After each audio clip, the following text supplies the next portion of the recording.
चलिए तो देखते हैं करंट अफेयर्स। ये करंट अफेयर्स का पार्ट 3 है। इससे पहले हम लोग पार्ट 1 और 2 को देख चुके हैं, समझ चुके हैं। एक एक पार्ट में 20 अच्छे करंट को हम लोग डिस्कस करते हैं। इसमें 17 नेशनल और इंटरनेशनल न्यूज से संबंधित होते हैं और 3 बिहार रिलेटेड करंट होते हैं। इस तरीके का ये पूरा स्ट्रक्चर तैयार है। 20-20 करके ये पार्ट आया है। यह तीसरा पार्ट है जिसमें हम लोग करंट अफेयर्स के टॉपिक को समझने का प्रयास करेंगे, बिल्कुल आसान भाषा में, आसान लैंग्वेज में। शुरू करते हैं हम लोग। पहला है यूरो को मुद्रा। यूरो को मुद्रा के रूप में अपनाने वाला विश्व देश कौन बना है? तो वह बना है क्रोएशिया। कौन बना है? क्रोएशिया। इससे पहले 19 देश इसको मुद्रा के रूप में अपना चुके थे, जैसे बेल्जियम हुआ, फ्रांस हुआ, जर्मनी हुआ, इटली हुआ, स्पेन हुआ। जो यूरोप के कंट्री हैं, सभी नहीं लेकिन जो प्रमुख कंट्री हैं, वो अपनी मुद्रा के रूप में यूरो को सम्मिलित करते थे। यूरो का इंडिकेशन कुछ इस प्रकार से होता है। चलिए हम लोग देखते हैं। सॉरी, यूरो का इंडिकेशन इस प्रकार से सिंबॉलिक रूप से होता है और डॉलर का ऐसे होता है। चलिए आगे बढ़ते हैं हम लोग। 108वां भारतीय विज्ञान कांग्रेस।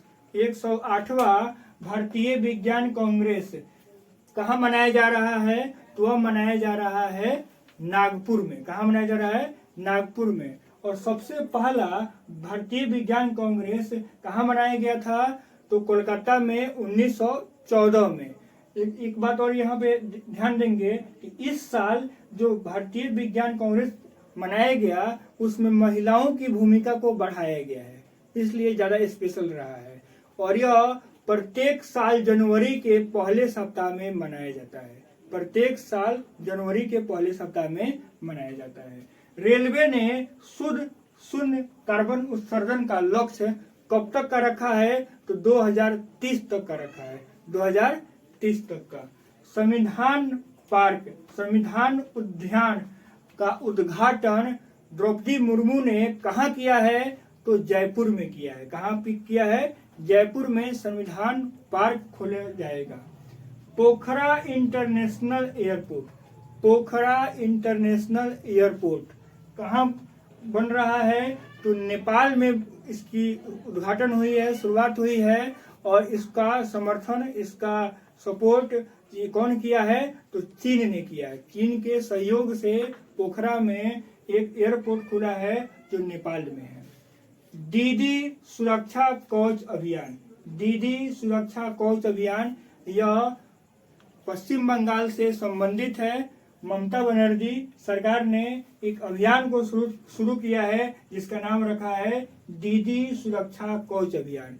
इसमें यह अभियान जो है 11 जनवरी को 2023 11 जनवरी 2023 को इस अभियान की शुरुआत की गई। और इस अभियान में यह बात कहा गया कि जो भी सरकार है, ममता बनर्जी की सरकार के लोग लोक कल्याणकारी योजनाओं को जन समुदायों के पास पहुंचाने का काम करेंगे।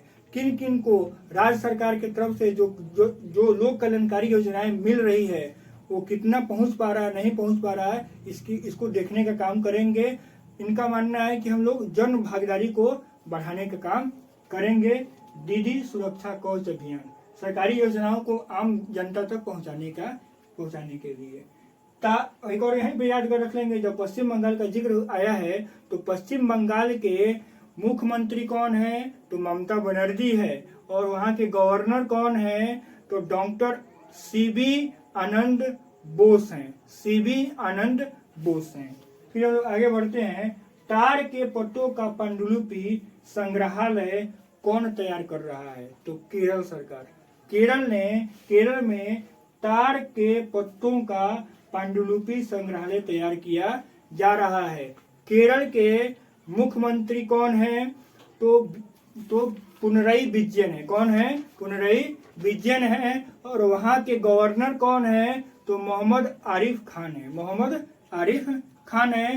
केरल की प्रसिद्ध नदी पेरियार है और वहां से पूरब से पश्चिम में बहने वाली 3 नदियां जो वहां पे गुजरती है वो है भवानी, कबानी और पंबर। आगे हम लोग बढ़ते हैं। ऑटो मार्केट में भारत जापान को पीछा छोड़कर तीसरा सबसे बड़ा मार्केट बन गया है भारत ऑटो मार्केट में। दूसरी बात कि अब इसमें रिलेटेड क्या और बात हो सकता है, पहला कौन है, तो पहला है चीन, दूसरा कौन है अमेरिका, तीसरा कौन है भारत और चौथा कौन है जापान। याद रखेंगे हम लोग। अगला है सेना को आधा करने का योजना कौन बनाया है। सेना को आधा करने का योजना श्रीलंका ने बनाया है कि 2030 तक, कब तक, 2030 तक सेना को हम अपनी संख्या से, अभी वर्तमान संख्या से आधी कर देंगे। ये योजना किसकी है, तो श्रीलंका की है। बहुत ही महत्वपूर्ण है, इसको याद रखेंगे, एग्जाम उपयोगी है। पर्पल फेस्टिवल कहाँ आयोजित हो रहा है, तो गोवा में। कहाँ पे, गोवा में हो रहा है पर्पल फेस्टिवल। गोवा से संबंधित जब बात हो रहा है तो गोवा के मुख्यमंत्री हैं प्रमोद सावंत और गवर्नर हैं श्रीधरन पिल्लई और वहां के प्रमोद सावंत हैं मुख्यमंत्री। कॉपी पे, पेज पे अब क्या करेंगे, पेन लेके बैठेंगे, जब भी वीडियो करंट का है तो पूरा नोट करते जाएंगे। यहाँ पे सभी बातों को नहीं लिखा गया है, की पॉइंट को लिखा गया है ताकि आप इसको ध्यान से पढ़ें, सुने और कॉपी में इसका नोट्स बना लें, बार बार करें कंप्लीट रिवीजन, तब जाके ये आपको एग्जाम में काम आएगा। और यह इस तरीके से अगर आप काम करते हैं तो 100 में 100% करंट आपका एग्जाम में कवर हो जाएगा, लड़ जाएगा। तो बिहार पुलिस, बिहार दरोगा, बीपीएससी और बीपीएससी टीचर सभी के लिए ये करंट का सीरीज बहुत ही महत्वपूर्ण है, उपयोगी है। आगे बढ़ते हैं हम लोग। सर्वश्रेष्ठ पुलिस इकाई को दो को मिला है, वो है जालान और नागपुर। जालना शहर और नागपुर शहर को सर्वश्रेष्ठ पुलिस इकाई का इनाम मिला है, अवार्ड मिला है, पुरस्कार मिला है और दोनों को दोनों महाराष्ट्र के शहर हैं। सर्वश्रेष्ठ पुलिस इकाई, पुलिस से संबंधित बात है, यहाँ पे ध्यान रखेंगे। अगला बात हम पहुंचते हैं विश्व हिंदी दिवस। यह मनाया जाता है 10 जनवरी को। विश्व हिंदी दिवस 10 जनवरी को मनाया जाता है। तो हम लोग एक पार्ट 1 में शायद देखे थे कि 21 मई से लेकर और 5 जून तक के सभी डेटों को पार्ट 1 या पार्ट 2 में आपको मिल सकता है। पार्ट 2 में होना चाहिए। वहां पे हम लोग देख सकते हैं कि 21 मई से लेकर 5 जून के सभी महत्वपूर्ण डे को डिस्कस किया गया, बताया गया है, रटवाया गया है, याद कराया गया है। यहाँ पे हम लोग 1 जनवरी से लेकर और 15 जनवरी के जो महत्वपूर्ण डे है, एग्जाम उपयोगी है, एग्जाम में आ सकता है, उसको पढ़ने का, याद करने का काम करते हैं। विश्व हिंदी दिवस 10 जनवरी और 1 जनवरी को मनाया जाता है विश्व शांति दिवस। विश्व ब्रेल दिवस मनाया जाता है 4 जनवरी। विश्व ब्रेल दिवस मनाया जाता है 4 जनवरी। प्रवासी भारतीय दिवस मनाया जाता है 9 जनवरी को, क्योंकि 9 जनवरी को ही 1915 में महात्मा गांधी अफ्रीका से आए थे, इसलिए प्रवासी भारतीय दिवस 9 जनवरी को मनाया जाता है। विश्व हिंदी दिवस 10 जनवरी और राष्ट्रीय युवा दिवस 12 जनवरी। राष्ट्रीय युवा दिवस 12 जनवरी और एक और यहाँ पे महत्वपूर्ण डे बनता है कि शेर दिवस भी, लायन दिवस भी कब मनाया जाता है, टाइगर दिवस 12 जनवरी। कब मनाया जाता है, 12 जनवरी। और लाल बहादुर शास्त्री का पुण्यतिथि 11 जनवरी। और थल सेना दिवस, भारतीय सेना दिवस 15 जनवरी को मनाया जाता है। 1 जनवरी से 15 जनवरी के बीच के ये महत्वपूर्ण डे है। डिजिटल बैंकिंग वाला राज्य कौन है, तो केरल को मिला है। पूरे राज्य में डिजिटल बैंकिंग वहां पे हो चुका है। तो केरल के बारे में जो महत्वपूर्ण फैक्ट्स था, सीएम कौन है, गवर्नर कौन है, प्रमुख नदी कौन है, इन सब चीजों को फैक्ट्स को हम देख चुके हैं। नारियल में नंबर 1 है केरल, थोरियम में नंबर 1 है केरल। ये सब फैक्ट्स याद रखेंगे, एग्जाम में क्वेश्चन आ जाता है। अगला देखते हैं हम लोग भारत का सबसे प्रदूषित शहर नई दिल्ली। भारत का सबसे प्रदूषित शहर नई दिल्ली 2022 के अनुसार। हेनले पासपोर्ट इंडेक्स 2023 में जापान को प्रथम स्थान प्राप्त हुआ है।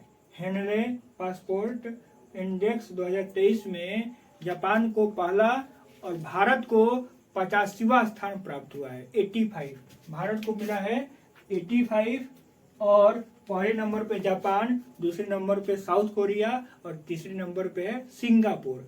इसमें एक और बात याद रखेंगे कि जिसका पासपोर्ट इंडेक्स में रैंकिंग सबसे अच्छा होता है, नंबर 1 नंबर 2 इस तरीके से, उसको दूसरे देशों में ज़्यादा सुविधा मिलता है, वीजा फ्री घोषित किया जाता है। भारत को 59 देशों ने वीजा फ्री घोषित किया है। सुखोई लड़ाकू विमान उड़ाने वाली प्रथम भारतीय महिला अवनी चतुर्वेदी हैं। अवनी चतुर्वेदी हैं जो सुखोई लड़ाकू विमान को उड़ाएंगी, प्रथम भारतीय में बनी है। बाजरा महोत्सव गांधीनगर में हो रहा है। बाजरा महोत्सव गांधीनगर में हो रहा है और 2023 को बाजरा वर्ष के रूप में भी घोषित किया गया है, इसलिए महत्वपूर्ण बन जाता है और गांधीनगर गुजरात में है। फिर हम लोग आगे बढ़ते हैं। स्टेट आइकॉन चुनाव आयोग द्वारा किसे नियुक्त किया गया है बिहार में?